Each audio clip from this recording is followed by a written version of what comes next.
Sometimes not over dramatizing a sad event can make a film better. Sometimes not moving with the standards of general movies can make your movie more relatable, thus, it makes it more pleasing to more audiences. Exactly the opposite of what we usually think. This movie could have easily talked and show more about the disappearance of those kids and do more work around the subject of grief. But instead, it decided to let go of that and focus more on realism. The fact that people will move on and some don't. The fact that life goes on and many people will lose hope. Hi, this is This is VorteX. You probably did not expect to see my face, but here I am. Here I am. Why the fuck am I losing my shit, dude? I'm having a fucking stroke. Magic and witchcrafts are things that many people believe that it used to exist, and some people even believe that it still exists, and some people deny it completely. Whether you're from the first type of people or the second, we can all agree that the witch and the witchcraft that were portrayed in this movie were very realistic and believable.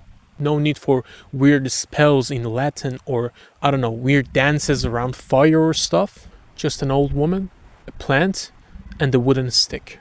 It wasn't trying to do too much. It wasn't trying to show how much the director is capable of creativity.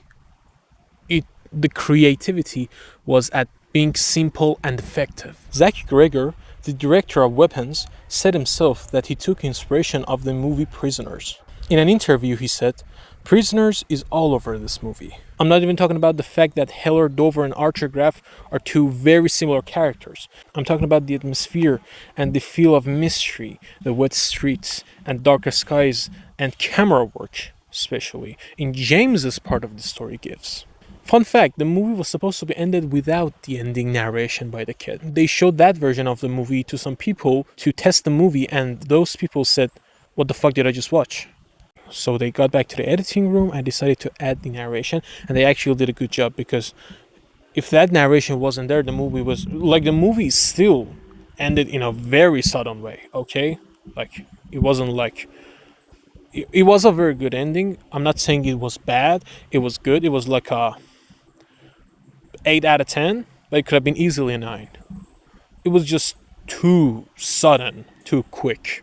And when I just think about it and imagine that the movie was going to end without any narration, I'm like, oh, that would have been so underwhelming.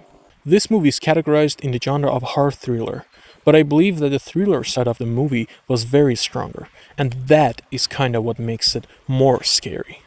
The fear of unknown is what makes you think about it. The way the principal's eyes were popping out was creeping me out, even though the scene is happening in a bright open place and not in a dark hallway. Maybe that is also why it gave me chills. The fact that you are not guaranteed to be safe even in these situations, and the presence of people does not mean you are out of danger. Also, we should not forget that the editing of the movie was very well done.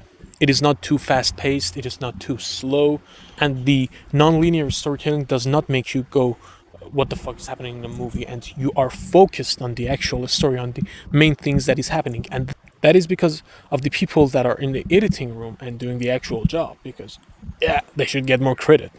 They did a good job by placing the pieces of puzzles at the right place at the right time. And this is the part that my script is gonna be over, and I have to talk on my own from now. I can just say that I really enjoyed this movie. Like, the movie was a solid 8.7 out of 10. Like, I don't know why I'm not giving it a 9 or a 10. I don't know what makes it less number than 10 or 9 or whatever. But I think that is the number it deserves. Like, if I want to categorize it in the scary movie genre, I can give it a 7.6 out of 10. But if we consider it a thriller, it can be the same 8.7 out of 10 that I just said before. Yeah, I still think that the ending could have been better. It wasn't that underwhelming, but it still could have been, bye.